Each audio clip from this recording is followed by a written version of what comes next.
TVC, a TV do Correio da Manhã.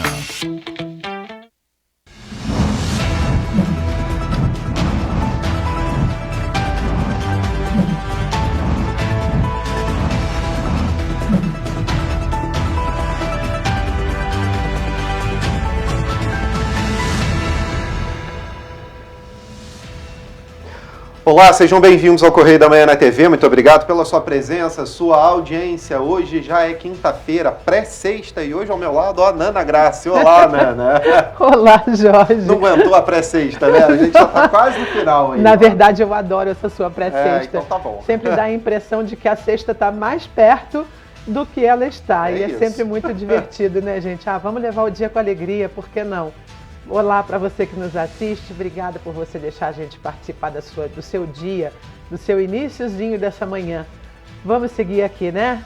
Hoje você pode mandar a sua sugestão de matéria e a sua reclamação, o seu questionamento. Manda pra gente. O nosso e-mail vai aparecer aí na tela junto com o nosso WhatsApp, que é o meio mais rápido de você se comunicar com a gente, né, Jorge? Isso aí, o nosso WhatsApp, 24998398384. Participa com a gente. Exatamente. Manda sua denúncia, né? Tá ruim de ônibus? Ô, buraco, como é que tá? Aqui em Petrópolis, motorista tá reclamando. A gente falou ontem, muito buraco em Petrópolis. Lixo ônibus também. Lixo, Rio de Janeiro, ontem vocês viram as toneladas de lixo recolhidos lá, principalmente, por exemplo, na linha da Supervia, toneladas de lixo jogadas depois daquela enchente. A gente vai falar também um pouco sobre isso. Então, manda a denúncia pra cá. E o nosso e-mail também, tvccorreiodamanhã@gmail.com. Mande a sua reclamação, mande o seu questionamento, a sua sugestão de pauta, sugestão de matéria. A gente está aqui para atender você também. E olha, hoje o nosso dia amanheceu, gente. Vocês vão ver nas imagens agora. O dia lindo, céu azul, pouquíssimas nuvens no céu. Olha só que coisa mais linda. E olha, ele continua azul, pelo menos por enquanto. E o sol apareceu, um para cada um já, né? De manhã, né? Para, hoje. Jorge, eu adoro sol. Não, mas tá bom, não tô reclamando não, mas já tem um solzinho para cada um aí se divertir. Olha, hoje é dia de sabe de quê? Não. Dia de lavar roupa. Ô, beleza, hein? Para o Petropolitano tá bom, então. Não é? Vamos às notícias desta quinta-feira, dia 9 de fevereiro. Inscrições para o Prêmio Nacional de Inovação vão até o dia 31 de março. PIS, PASEP, pagamento de benefício estará disponível a partir do dia 15 de fevereiro. Incertezas sobre o fim da concessão da Concer afastam concretização da tão sonhada ligação Bingen-Quitandinha. As chuvas que atingiram o estado do Rio de Janeiro deixam pelo menos 2 mortos. Grupo Pró-Memorial visitou a Casa da Morte mais uma vez em Petrópolis. Agora, no Correio da Manhã na TV. Vamos começar a nossa edição com os destaques do nosso Correio da Manhã. Vamos dar uma olhada na nossa edição impressa, lá na primeira página, no que é destaque. Inferno astral do prefeito Bom Tempo, que perde Juvenil e terá Rossi na sua cola.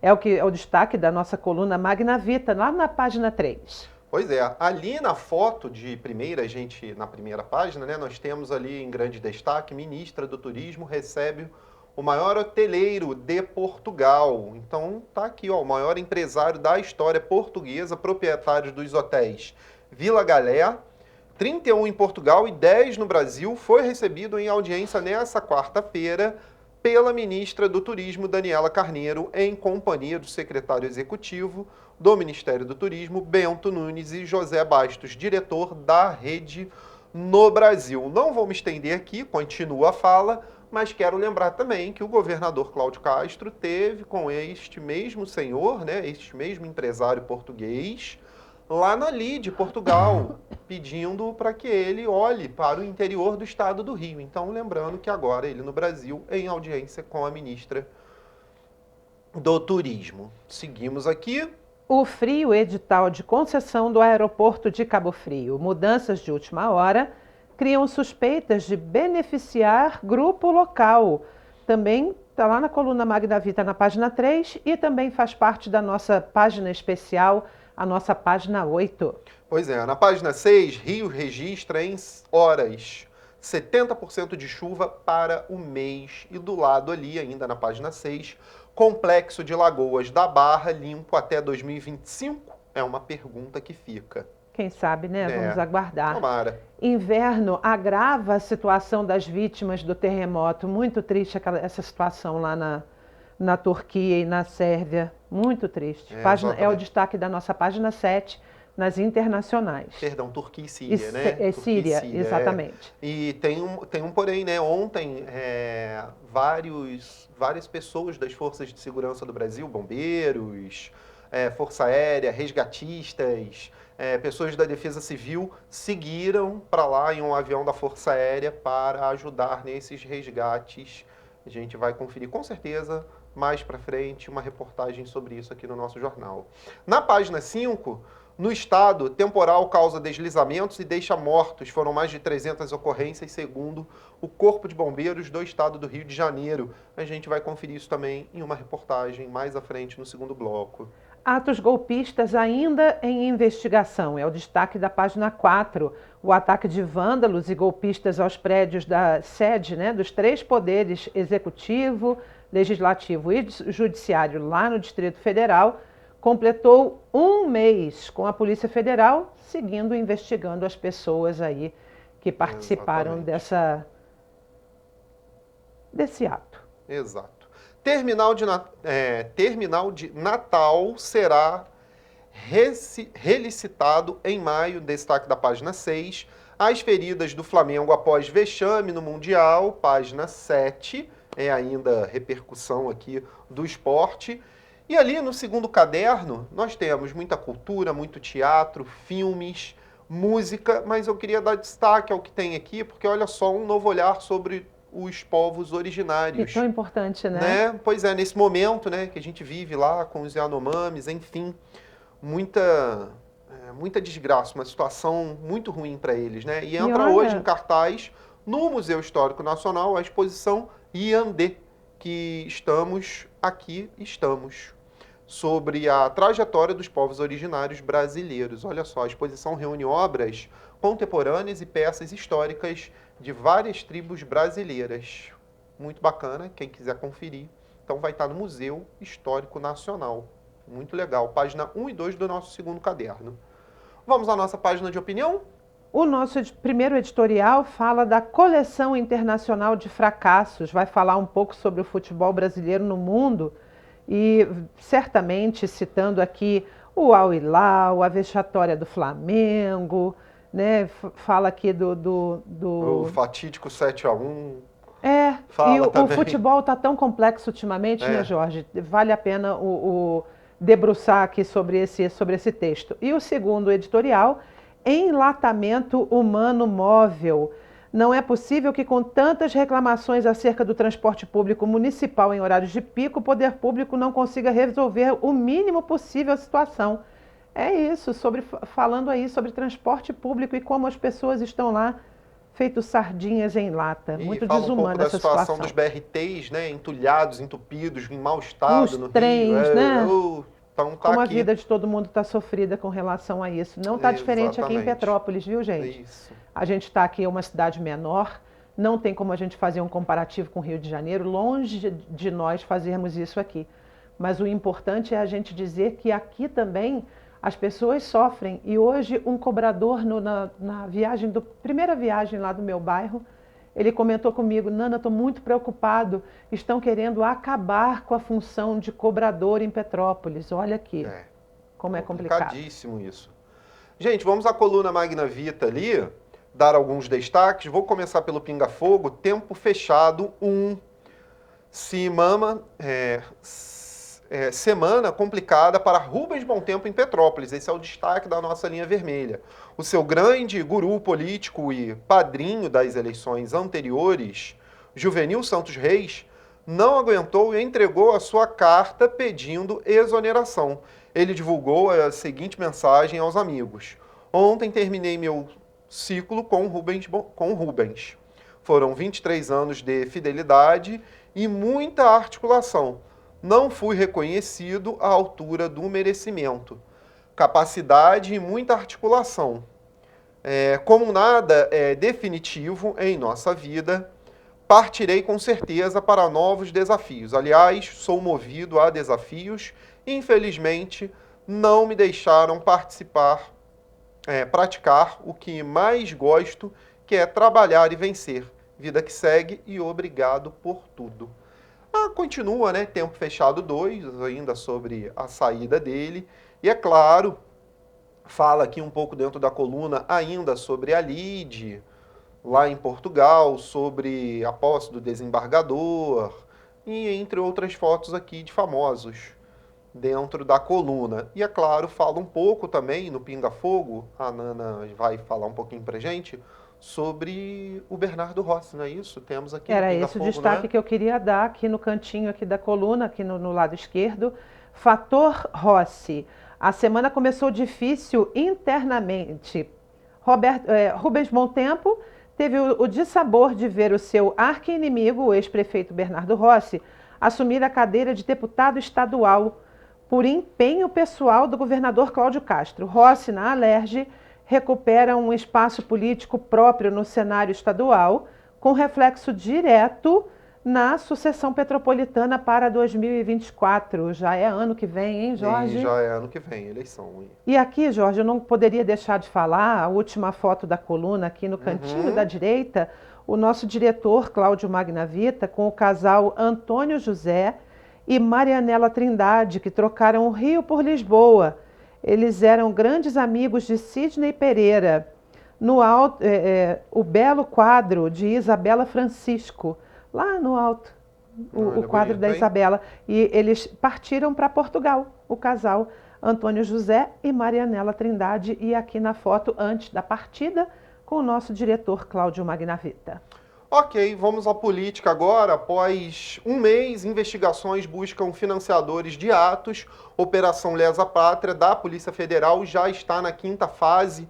Lembrando que essa operação, segundo o novo diretor da Polícia Federal, ela é uma operação agora fixa, constante, para descobrir tudo que ocorreu lá naquele fatídico dia 8 de janeiro.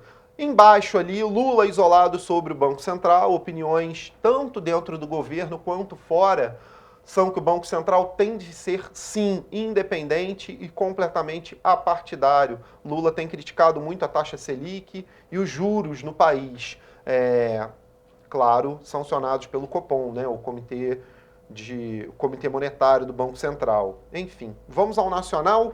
As falhas no atendimento. Ministro da Saúde apontou problemas no caso dos Yanomami. Estruturas de atendimento em condições precárias, falta de profissionais e uma desassistência generalizada. Essas são as principais conclusões de um relatório do Ministério da Saúde sobre a situação da saúde da terra indígena Yanomami lá em Roraima. A população de etnia vive uma crise humanitária gravíssima, afetados pela presença do garimpo ilegal em suas terras.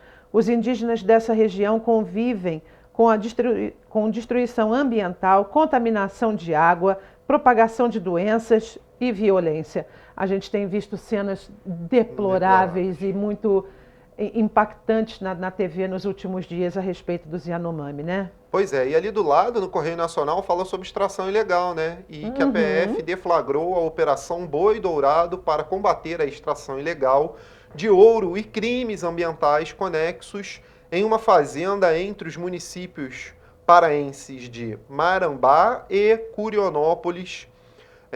No local, passa a linha de transmissão, e olha que importante, gente, Xingu Rio, responsável por levar energia ao sudeste do país. Os danos ambientais estão estimados em 20 bilhões, valor mensurado a partir da vastidão da área de extração ilegal, do desmatamento e outros fatores. Só para contextualizar, não é só o contexto ambiental que está inserido nisso aqui, não. Tem o socioambiental e ainda tem a questão energética que passa por essa área. Diversas torres e linhas de transmissão passam por dentro da floresta, por dentro dessa área. E olha só o que pode acontecer com esse sistema elétrico, né, gente? Pode ser dado aí também um risco, não só à vida dessas pessoas que estão lá extraindo ilegalmente madeira, ouro, entre outros materiais, mas também um risco ao abastecimento energético do país. Olha só que perigo. Sem contar toda a questão socioeconômica e ambiental e, é claro, sociopessoal aqui, né, com a questão dos Yanomamis, né? Enfim. Humanitária, né? Humanitária, tá lá a PF trabalhando. Ontem teve apreensão junto com o IBAMA nos rios da localidade, diversos galões de gasolina apreendidos, mercúrio apreendido. Inclusive armas, foi aberto, enfim, né, uma trajetória, um tempo de trajetória para que os garimpeiros saíssem em segurança até isso foi preciso fazer. Garantir a segurança das populações que cercam as áreas de garimpo, para que esses garimpeiros saiam dali e não causem mais transtornos para essas populações ribeirinhas, que já sofrem tanto e que nada recebem vindo desse garimpo e dessa extração de madeira. Enfim, são populações totalmente reféns dessas quadrilhas, né? Se é que a gente pode chamar só assim. Vamos ao estado do Rio de Janeiro? Tem notícia para cá também, né? Exato.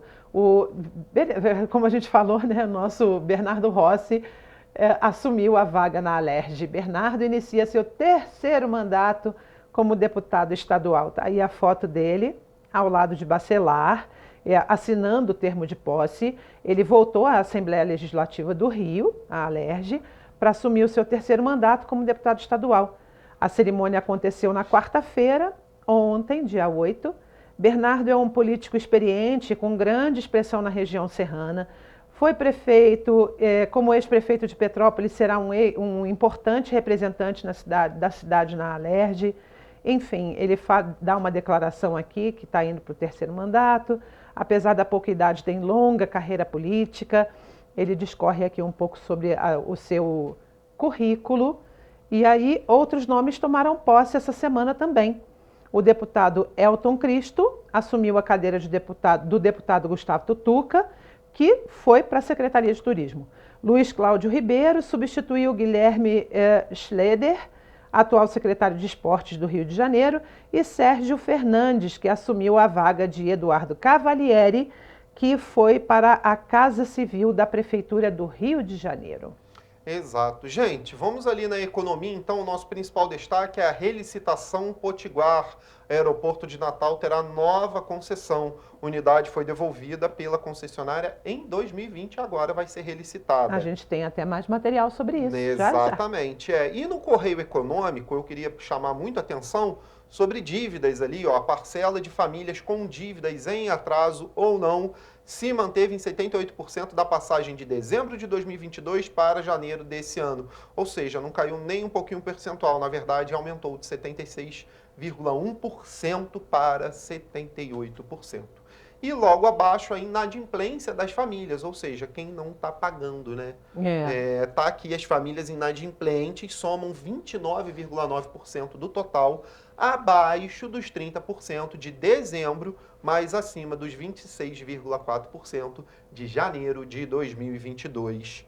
Então, a gente tem que observar isso aqui, porque isso reflete literalmente na linha de crédito que é oferecido para a população e também na economia do país. Ficaremos de olho.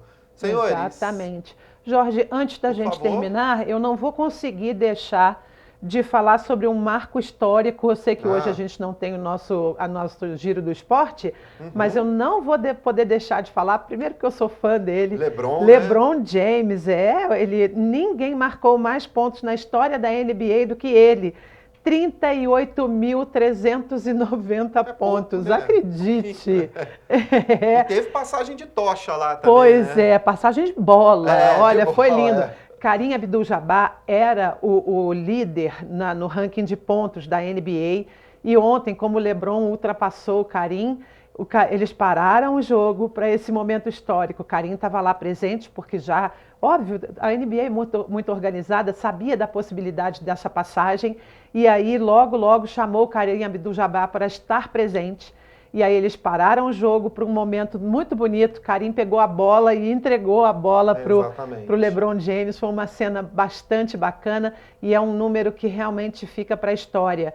eu já nem faço mais ideia de quantos anos tinha, e aqui na notinha também eles não comentam, quantos anos tinha que o Karim Abdul-Jabbar detinha esse número, mas já tinha muito tempo. Olha, em 1984, olha quanto tempo tem isso, que ele fez a maior pontuação dele. 84? Mentira, em 89. Não vou tentar fazer as contas. Desde 1989 para cá, não se fazia tantos pontos. O Karim Abdul-Jabbar, ele tinha 38.387 pontos. Tudo bem, gente, 38.390. Hoje são 3 pontinhos a mais, mas eles celebram muito... Uma sexta, né? É uma cesta de 3 pontos. É isso aí. Eles celebram muito isso porque, afinal de contas, o LeBron James ainda tem muita carreira pela frente. Gente, esses são os destaques de hoje do Correio da Manhã na TV. Você confere tudo no nosso site, correiodamanhã.com.br. E a gente vai para um rápido intervalo e na volta você vê que a Defesa Civil Nacional reconhece a situação de emergência em 12 cidades do país atingidas por desastres naturais. E você vai ver também que mais de 4.000 empresas são abertas no estado do Rio de Janeiro no mês de janeiro. Correio da Manhã volta já.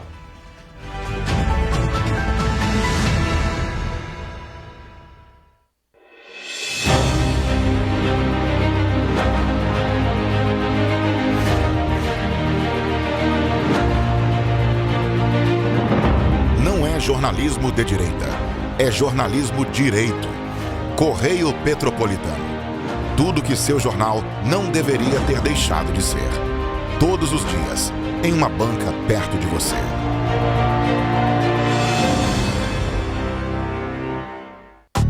Rio de Janeiro, atração o ano inteiro. Tem descanso, tem folia. Noite e dia, alegria. Sol e praia, diversão. No prato ou copo, a festa, o bar, museu ou bloco. Show, cultura, história. Gravado na memória e no seu coração. Rio de Janeiro, vem se apaixonar. Rio de Janeiro, vem se apaixonar. Cidades maravilhas, campo, mata, serra e trilha, em estado de emoção. Tem o Rio de Janeiro, que você já ama, e o Rio que ainda vai conquistar você. Apaixone-se pelo Rio. Rio de Janeiro, vem se apaixonar. Rio de Janeiro, vem se apaixonar. Governo do Estado do Rio de Janeiro.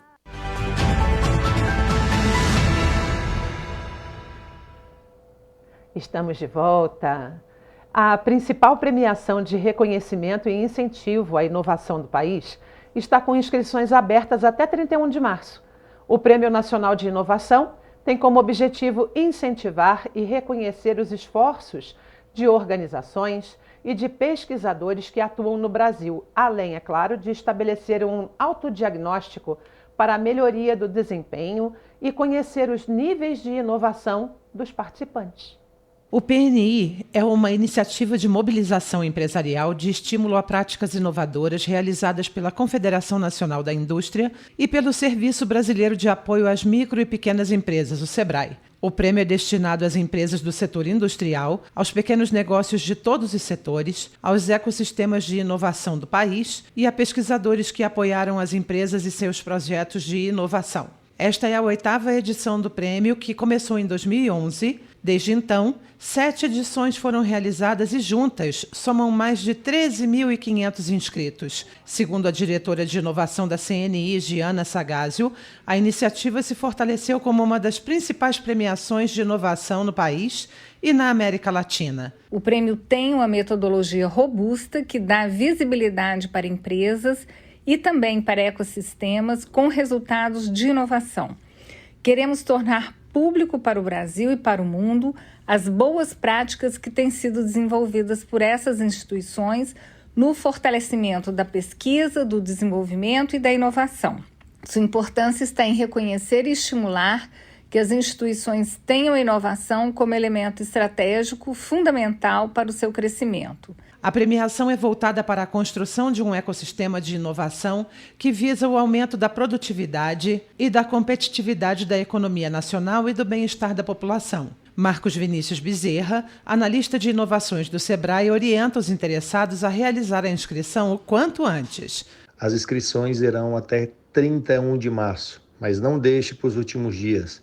Já entre lá, faça a sua inscrição, comece a entender o processo, comece a ler as perguntas, a buscar as evidências de cada uma daquelas respostas para você ter uma participação mais qualificada para a sua resposta, a sua devolutiva ser mais completa. Além do troféu com alusão à categoria e modalidade associada, as empresas vencedoras poderão indicar um representante para a imersão em ecossistemas de inovação em centros nacionais de referência em inovação e uma bolsa em curso de educação executiva do Serviço Nacional de Aprendizagem Industrial, no SENAI. As categorias do prêmio são Gestão da Inovação, Inovação de Produto, Inovação de Processo, Inovação para a Sustentabilidade e Destaque em Saúde e Segurança no Trabalho.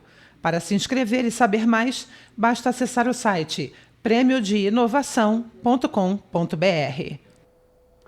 E olha só, gente, a partir do dia 15 de fevereiro, quarta-feira da próxima semana, trabalhadores que têm direito ao abono salarial do PIS, PASEP, referente ao ano de 2021, já vão, estar aptos a receber o benefício.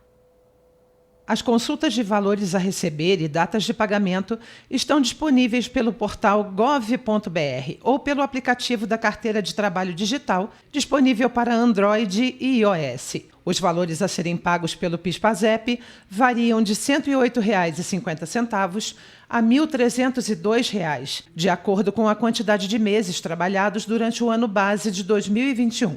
De acordo com o Ministério do Trabalho e Emprego, quase 23 milhões de trabalhadores vão receber o benefício. Desses, 20,4 milhões de empregados são da iniciativa privada e recebem o PIS pela Caixa Econômica Federal. Outros 2,5 milhões são servidores públicos e vão receber o PASEP pelo Banco do Brasil. Tem direito ao abono salarial os trabalhadores que cumpram os seguintes requisitos: ter cadastro no PIS/PASEP há pelo menos 5 anos, ter exercido trabalho remunerado para pessoa jurídica que contribua para os programas pelo período de no mínimo 30 dias, considerando o ano de apuração 2021, e durante o ano de apuração do benefício, o trabalhador deve ter recebido até 2 salários mínimos mensais no período de trabalho. O economista e professor da Universidade de Brasília, Roberto Piscitelli, afirma a importância de acompanhar os períodos de pagamentos para não perder a data estabelecida. Naturalmente, poderá ser utilizado para qualquer finalidade, não é um recurso vinculado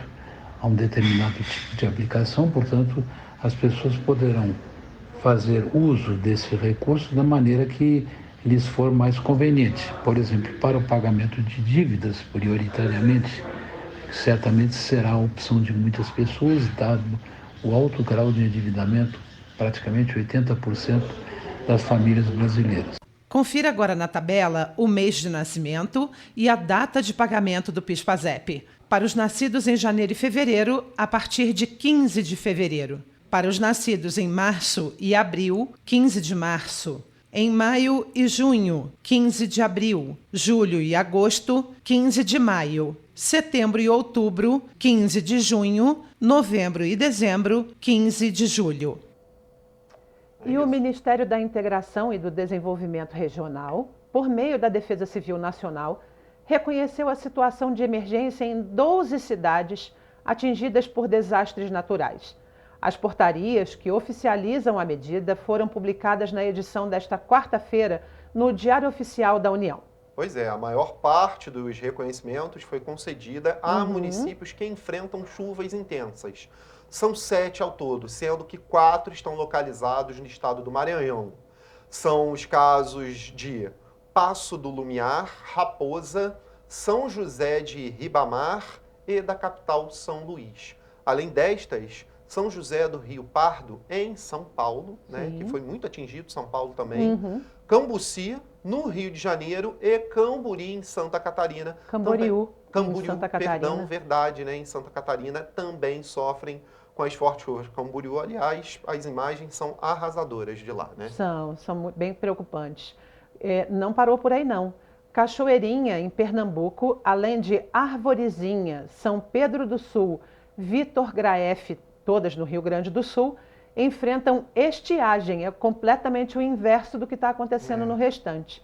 Já Rio das Antas, em Santa Catarina, teve queda de granizo e aí acabou com plantações, destelhou casas, enfim. A pasta reconheceu ainda o estado de calamidade pública em Rodeio, Santa Catarina, que enfrenta chuvas intensas. Pois é, gente, não para, tá? Cidades em situação de emergência ou estado de calamidade pública, reconhecido pela Defesa Civil Nacional, estão aptas a solicitar recursos do Ministério da Integração e do Desenvolvimento Regional para atendimento à população afetada. É claro, Exato. muito importante a prefeitura, né, o poder Saber público, desse suporte, né? Exatamente. As ações envolvem socorro, assistência às vítimas, reestabelecimento de serviços essenciais e reconstrução de infraestrutura destruída ou danificada. A solicitação deve ser feita por meio do Sistema Integrado de Informações sobre Desastres, que tem uma siglazinha S2ID. Com base nas informações enviadas, a equipe técnica da Defesa Civil Nacional avalia as metas e os valores solicitados. Com a aprovação, é publicada uma portaria no Diário Oficial da União com o valor a ser liberado para cada cidade. Exatamente. A Defesa Civil Nacional oferece uma série de cursos à distância para habilitar e qualificar agentes municipais e estaduais para o uso do S2ID. As capacitações têm um foco aos agentes de proteção e defesa civil nas 3 esferas de governo. Muito importante a ação da Defesa Civil Nacional, principalmente porque a gente sofreu ano passado aqui, né? E está perto aí, dia 15, de completar um ano, a gente com certeza vai voltar nesse tipo de assunto. E a cidade ainda tem muitas feridas abertas, exatamente. né? A gente preferiu dar toda essa nota aqui, falando para você, mostrando todas essas ações, justamente pela importância e impacto que tem esse tipo de ação federal, né, dentro dos municípios. Então, fiquem atentos, corram atrás dos seus direitos, porque sim, quando a Defesa Civil decreta esse tipo de ação, o município recebe recurso e sim, recebe ajuda federal. Continuando o nosso jornal, gente, olha só, a Junta Comercial do Estado do Rio de Janeiro apontou um cenário positivo para aberturas de empresas no estado. De acordo com o órgão, somente em janeiro foram 4.949 empresas abertas. Essa é a segunda melhor marca de aberturas de empresas no mês de janeiro em 214 anos da Junta Comercial. O ano de 2022 bateu recorde histórico, com mais de 5.000 empresas abertas somente no primeiro mês. No acumulado do ano, foram mais de 72.000 empresas. Quando se trata dos dados em relação a este ano, em 2023, foram mais de 4.630 novas empresas abertas, sendo 246 correspondentes à abertura de filiais e 71 inscrições de transferências. A maioria delas foram abertas na região metropolitana do estado. Já quando se fala em relação às cidades, a capital fluminense foi a que mais apresentou aberturas de novas empresas e foi seguida então pelos seguintes municípios, são eles Niterói, Duque de Caxias, São Gonçalo e também Nova Iguaçu. Dentre as atividades que mais apresentaram interesse dos empresários e que registraram novas aberturas estão os seguintes: os setores de consultórios e clínicas, comércios varejistas e também os serviços de escritório. Richard Stutzenburg, de volta ao estúdio. Pelo menos 2 pessoas morreram durante as chuvas que atingiram o estado do Rio de Janeiro na noite da última terça-feira. Na capital do estado, uma menina de 2 anos de idade morreu soterrada em um desabamento na Tijuca, zona norte. Já em Saquarema, um homem de 27 anos morreu atingido por um raio no bairro de Vila Tur. Alagou tudo, mano. Aí, ó, NMAX, da PCX, a minha tá lá, ó. Aí. Mais de 240 ocorrências foram registradas pelos bombeiros do Rio desde as 5 horas da tarde de terça-feira. Em todo o território fluminense, foram 102 ocorrências de alagamento e inundações, 66 de salvamentos de pessoas presas ou ilhadas e 45 cortes de árvore. Os agentes da Defesa Civil Estadual estão em contato permanente com as prefeituras para dar suporte quando as ocorrências extrapolam a capacidade de respostas da gestão municipal. Nas imagens é possível ver o resgate de uma família em Jardim Catarina, em São Gonçalo. Uma mãe e um bebê ficaram ilhadas. Além disso, foram registrados transbordos de 5 rios do estado. As pessoas ficaram ilhadas em bares e restaurantes e, até o momento, foram 2 vítimas fatais. Na cidade do Rio, uma menina de 2 anos morreu soterrada após um desabamento na Tijuca, na Zona Norte. De acordo com as informações divulgadas pelo Quartel de Bombeiros do Alto da Boa Vista, a menina já foi encontrada sem vida, próxima aos escombros. Já em Saquarema, um homem de 27 anos morreu após ser atingido por um raio no bairro Vila Tur. As informações são da Secretaria Estadual da Defesa Civil. Na capital, as regiões metropolitana, serrana e as baixadas litorâneas apresentaram risco geológico alto e muito alto nesse momento. Niterói, São Gonçalo, Cachoeiras de Macacu, Maricá, Rio de Janeiro, Nova Friburgo e Saquarema têm alto risco de deslizamento. O prefeito do Rio de Janeiro, Eduardo Paes, nesta segunda-feira pediu para que as pessoas evitem circular pelas ruas durante os temporais. Ao ouvir a sirene tocando, as pessoas saiam da sua casa e vão para os locais seguros definidos pela Defesa Civil. Na maior parte das vezes, quando tocar a sirene, nada vai acontecer, mas você está em risco. Então, por precaução, para salvar vidas, atenda esse apelo. Evita se deslocar no momento de chuva forte, fica atento às informações da imprensa, do Centro de Operações, que monitora o tempo todo, dá essa previsão para a gente. A Prefeitura está trabalhando, estamos atentos aqui para fazer com que o impacto dessas chuvas seja o menor possível na vida das pessoas. O governador do estado, Cláudio Castro, em um comunicado, ressaltou que está em alerta e que as equipes da Defesa Civil estão de prontidão para ajudar os municípios afetados pelas chuvas. Em contato com os prefeitos, entre eles Eduardo Paes, do Rio de Janeiro, de Silva Jardim e de São Gonçalo, Castro reiterou o suporte às prefeituras e pediu para que as pessoas evitem sair de casa e para quem estiver nas ruas que procurem locais seguros. Esse alerta era até ontem, né? Até ontem, 23h59. Sim. Hoje a gente ainda não tem a atualização, mas com certeza está sendo aferrante no Jornal da Tarde aqui, né? No Correio Petropolitano, traz essas atualizações aí. Certamente, do no nosso poder site público, também, no nas nossas redes também, sociais né? também, a gente sempre mantém tudo bem atualizadinho para todos vocês. Então e fica com a gente. Nunca é demais, exato, fiquem aí com a gente. Nunca é demais lembrar, gente, não entrem em água daquela maneira como as pessoas estavam ali. A tampa de um bueiro aberto suga a pessoa para dentro do bueiro e é uma vida que se perde. Quantas a gente não vê acontecer da mesma maneira, né? Outra coisa aqui para se comentar é a quantidade de lixo, né? Eu falei no início do nosso jornal, a quantidade de lixo, por exemplo, recolhido pela Supervia, mas a gente vê aí nas imagens muito lixo boiando. Gente, não é culpa do poder público tudo isso não, viu? É culpa nossa, da população. A gente tem que jogar lixo, no devido lugar. Claro, coleta pública tem que estar regularizada, em dia, todo dia passando, direitinha. Exato. Mas essa quantidade exorbitante de lixo nas ruas não é culpa só do poder público. A população tem que fazer a sua parte. Tem que deixar o lixo em lugar que ele não seja levado, né, pelas águas, principalmente ali nessa situação. Sei que também em muitas das situações não há culpa, né? A lixeira vai boiando, vai embora. A gente viu várias imagens aqui em Petrópolis e aí nos vídeos também. Mas o lixo no chão não dá, gente. Vamos colocar o lixo no seu devido lugar, né? É isso. E a gente vai ver depois do intervalo que incertezas sobre o fim da concessão da Concer afastam a concretização da tão sonhada ligação Bingen-Tandinha. E você vai ver também que PRF intercepta passageiro de ônibus com R$140 mil não declarados. Voltamos já.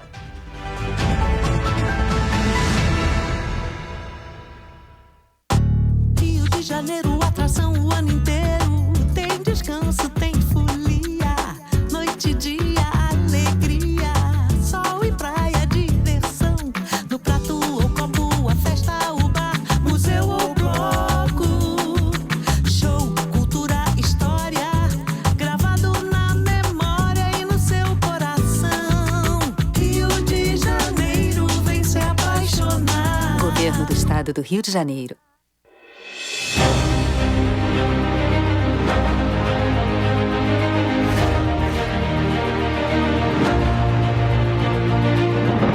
Não é jornalismo de direita, é jornalismo direito.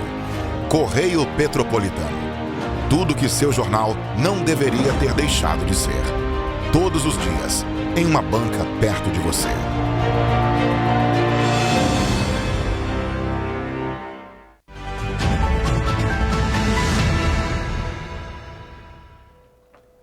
Gente, é só dar uma informação aqui no nosso início, né? Voltamos, mas com uma informação muito importante. Edição 100 do Correio Petropolitano. Que já está na banca. Exatamente, já está na banca. Você pode ir lá conferir a nossa edição 100. Olha que legal. A gente chega a 100 no número de jornais impressos aqui de edição, né, em Petrópolis. Então, confira nas bancas. Dando prosseguimento aqui agora ao nosso jornal, depois dessa informação extremamente relevante, a tão sonhada ligação Bingen Quitandinha ainda não foi esquecida. A obra que já vem sendo discutida, né, há anos por políticos e moradores em Petrópolis está lá, parada.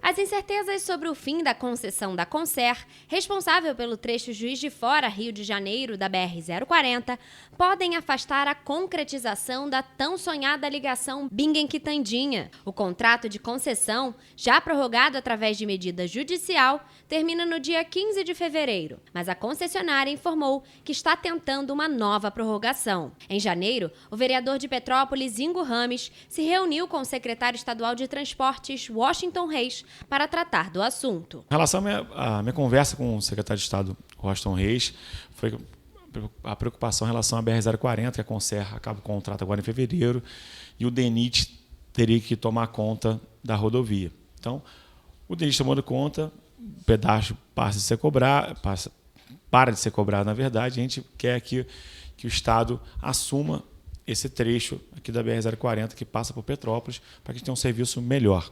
Então, o nosso governador Cláudio Castro também foi a Brasília, pediu ao presidente da República que esse trecho possa ficar com o Estado e não com o DENIT, e com isso acendeu a nossa esperança novamente em relação à ligação Bingen-Quitandinha, porque o secretário Washington Reis conhece bem aqui a região, aqui de Caxias, então se prontificou de vir conosco aqui, enviamos o projeto a ele da nossa ideia lá de trás. Então, aquela parte toda lá do Parque São Vicente já foi asfaltada, tudo certinho. Então, a gente precisa realmente colocar em prática agora. Para que o projeto da ligação Bingen-Quitandinha tenha continuidade, é necessária uma resolução no contrato de concessão com a Concer. Com o governo do estado assumindo a via, a tão sonhada ligação entre os dois bairros através da BR-040 pode se tornar realidade. A ligação auxiliaria na mobilidade de Petrópolis, que é motivo de tanta reclamação dos motoristas. A gente tem que aguardar essa decisão, se a Concer realmente vai sair ou não, que a gente está torcendo para que saia, que ninguém aguenta mais a Concer, para que o Estado possa assumir, então, e a gente tenha esse desejo aí da população de Petrópolis, que o secretário de Estado e também o nosso governador Cláudio Castro já abraçaram a ideia e se prontificaram a nos ajudar nesse sentido. A concessão tem uma disputa judicial entre o governo e a concessionária por causa de um aditivo contratual que não foi cumprido pelo governo referente à obra da nova subida da Serra. Por causa dessa disputa, a Justiça permitiu que a Concer operasse por mais 2 anos após o fim do contrato, que terminaria em 2021. A Concer alega que o contrato ainda se encontra desequilibrado e que o reequilíbrio pode ocorrer sob a forma de prorrogação da concessão ou indenização à companhia. Mas a Agência Nacional de Transportes Terrestres diz que não reconhece este desequilíbrio no contrato e não trabalha com a opção de manter a concessão com a empresa após o dia 16 de fevereiro. A gente tem essa como meta, né? É um sonho a questão da ligação Bingen-Quitandinha, uma lenda urbana, todo mundo fala disso, então até evito falar, só falo quando sou provocado, porque a gente quer que saia do papel de fato. A gente avançou muito, infelizmente tem uma série de fatores que a gente não conseguiu cumprir em 22, mas agora a gente está retomando aí essa chance de fazermos a ligação Bingen-Quitandinha, e eu confio muito no trabalho do governador Cláudio Castro, a gente sabe do comprometimento do secretário Washington Reis também com a região, então a gente espera que isso aconteça e a gente tenha aí um 2023 muito melhor. O governo não conseguiu licitar a tempo uma nova concessão para a via, mesmo com o prazo inicial já tendo sido encerrado há 2 anos. A ideia do Ministério dos Transportes é que o trecho hoje operado pela Concer seja licitado junto com a parte da concessão da rodovia BR-040 entre Minas Gerais, Goiás e Distrito Federal. Mas este trecho está em processo de devolução amigável, que ainda não teve os trâmites concluídos. Por isso, ainda não há previsão de quando uma nova concessionária vai assumir o trecho entre Juiz de Fora e Rio de Janeiro. E aí a gente fica aí esperando, né? Mas tem nota, né? Da Concer, né? Para hoje, né? Situação da rodovia, né? Tem. A BR-040 está com retenção em Duque de Caxias, no sentido Rio, entre os quilômetros 119 e 125, ali na saída para a Avenida Brasil. Esse é o normal. Esse trecho a gente já sabe, né? Devido ao fluxo de veículos, graças a Deus, é essa a primeira parte da nota. A segunda parte não tão alegre assim, pelo menos para quem está subindo para Petrópolis. A Serra de Petrópolis está com boa visibilidade, ok. Pista de subida da serra apresentando lentidão, devido a uma carreta de grande porte autorizada a trafegar pela via pelo DENIT, e um reboque da Concer está acompanhando todo o trajeto. Ou seja possivelmente teremos marcha lenta na subida da Serra de Petrópolis agora pela manhã. Essa notinha chegou há pouquíssimos minutos, são 8h16, ela chegou às 8 horas.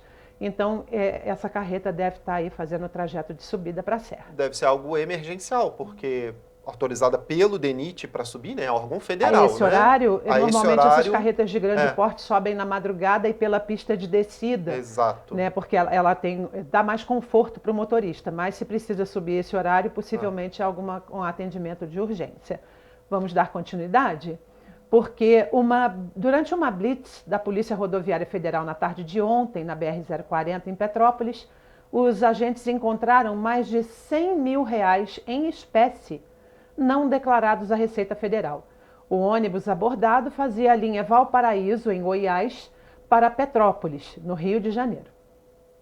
Durante a abordagem ao coletivo, a equipe da Polícia Rodoviária Federal percebeu com um dos passageiros um volume na mochila que chamou a atenção. Tratava-se de uma bagagem de colo, totalizando R$140 mil em espécie, dispostos em 14 maços de R$10 mil.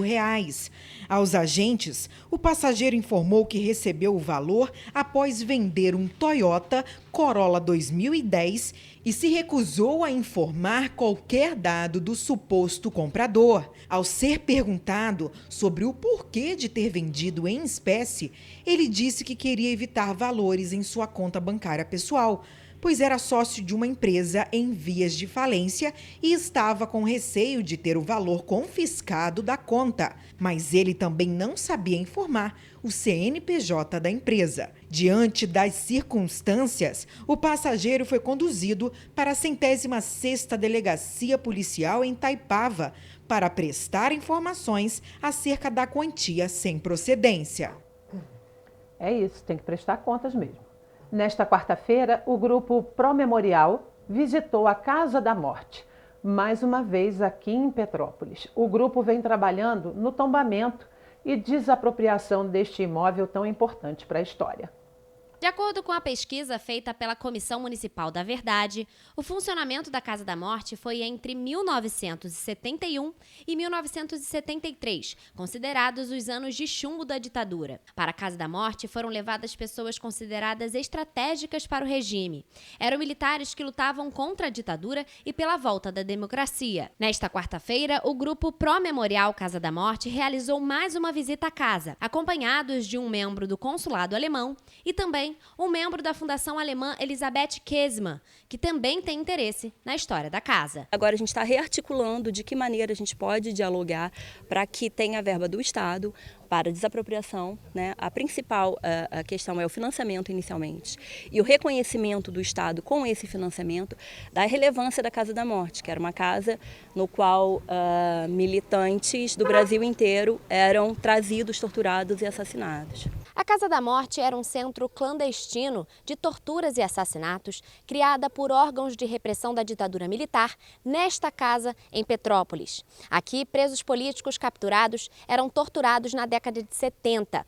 Mas a história só se tornou conhecida após denúncias feitas pela única sobrevivente, Inês Etienne Romeu. A casa foi identificada pelos militares pelo nome de Codão, no alto de um morro do bairro Caxambu e de propriedade do empresário alemão Mário Loders, um simpatizante da ditadura militar que acedeu ao exército. Durante a visita desta quarta-feira, o grupo Casa da Morte voltou a discutir a importância da desapropriação da casa, para transformá-la em um museu para preservar a memória daqueles que foram torturados e mortos. O que a gente pede é um direito à memória, um direito a ter uma casa, um centro de memória que resgate exatamente a história dessas pessoas que lutaram por liberdade, que lutaram por democracia, principalmente para que isso não se repita mais. Não se sabe ao certo quantas pessoas foram levadas para o local na década de 70, mas a sobrevivência de Inês Etienne é o único motivo da casa ser conhecida hoje. Ela foi cativa, estuprada e torturada por mais de 3 meses na residência, antes de ser jogada numa rua do subúrbio do Rio, quase morta, mas sobrevivendo para contar a história. É necessária uma reparação, tanto para os familiares, para que percebam que essa luta não foi em vão, para que a gente também acabe com esse histórico de tanta violência. Né? Que aí eu estou falando da escravidão e depois foi sistematizado durante a ditadura militar, mas é uma violência que é contínua, né? Ela continua ainda hoje no Brasil. A gente está aqui com o Cônsul Alemão, a gente está aqui com uma fundação alemã que faz os memoriais, o Holocausto e tudo mais, com esse objetivo. Não é simplesmente trazer memória, essa questão de dor, é exatamente trazer essa memória como luta, como memória de luta, para que isso não continue. E olha só, gente, a Prefeitura de Petrópolis, por meio da Secretaria de Saúde, vai abrir aos sábados o atendimento odontológico no Centro de Saúde Coletiva, na Rua Santos Dumont. O objetivo é ampliar o acesso dos petropolitanos aos serviços de saúde oferecidos pelo município. O anúncio foi feito na manhã da última terça-feira e o prefeito da cidade, o Rubens Bontempo, garantiu que não existem filas para os atendimentos odontológicos. Muitas pessoas não conseguem ter acesso ao serviço durante a semana. Com isso, a intenção é que realizem uma média de 18 consultas odontológicas todos os sábados. Os atendimentos vão acontecer das 8 horas da manhã às 5 horas da tarde. Apenas no feriado do Carnaval, no dia 18 de fevereiro, que não vai haver nenhum expediente. A agenda vai ser aberta na sexta-feira e a marcação deve ser feita de forma presencial, diretamente no balcão da unidade, a partir das 7 horas da manhã. Gabriel Fachola, de volta ao estúdio. E olha, o temporal de terça-feira também afetou algumas cidades daqui da região serrana. Foram registrados deslizamentos, alagamentos e queda de árvores.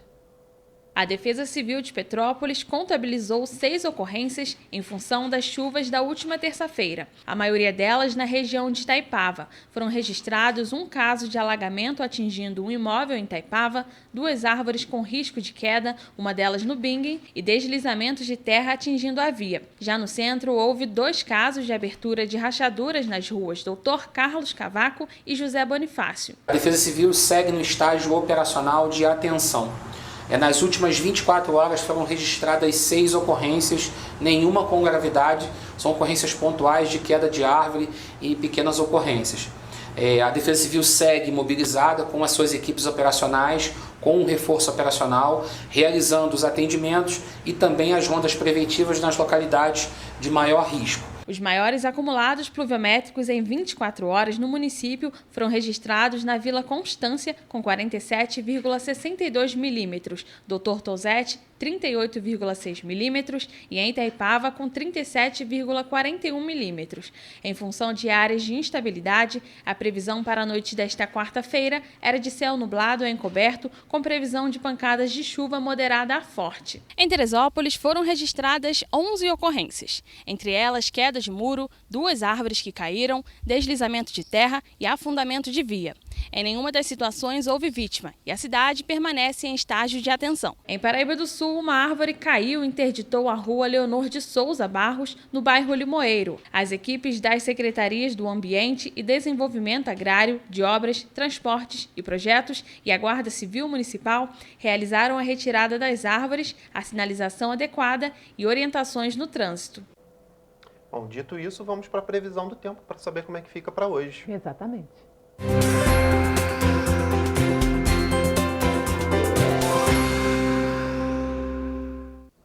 Em Nova Friburgo, a previsão é de céu encoberto e nublado. Há possibilidade de chuva a qualquer momento. As trovoadas devem acontecer no período da tarde e noite. As temperaturas variam entre mínima de 16 e máxima de 23 graus. Em Teresópolis, a quinta-feira será de sol com algumas nuvens. E chove rápido durante todo o dia. O declínio na temperatura ocasionará em mínima de 16 e máxima de 23 graus. Petrópolis tem previsão de mais um dia de chuva moderada forte.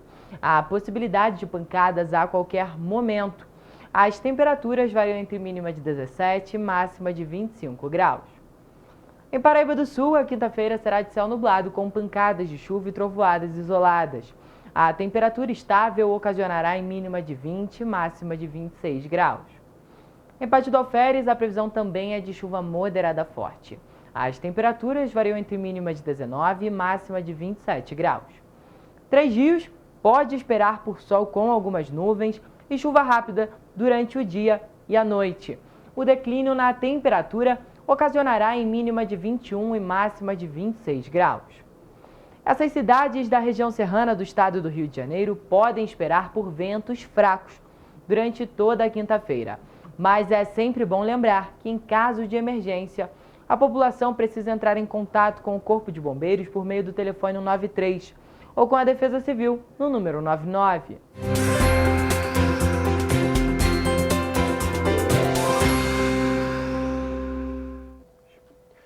Gente, vamos falar de coisa boa para terminar o nosso jornal, né? Falar de emprego, né? O balcão de empregos da Prefeitura de Petrópolis tem mais de 120 vagas para esta semana.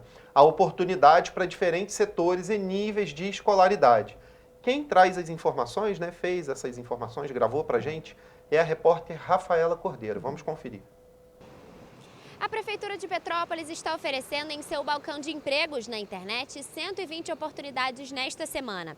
Há oportunidades para agente de vendas e serviços, analista comercial, engenheiro, mecânico, motorista e muitos outros. Todos os candidatos concorrem a todos os processos seletivos, desde que atendam às exigências dos empregadores. As empresas têm responsabilidade integral pelos processos de recrutamento e contratação. Para participar dos processos seletivos, os candidatos devem cadastrar os currículos no site da Prefeitura de Petrópolis em petrópolis.rj.gov.br até esta sexta-feira. Todas as vagas estão listadas no nosso site em tvc16.com. Rafaela Cordeiro, de volta ao estúdio. É isso, gente. A gente fica por aqui. Essas são as informações de hoje do nosso jornal, mas amanhã, a partir de 7h30, estaremos de volta com muito mais para vocês. Tchau, tchau. Tchau.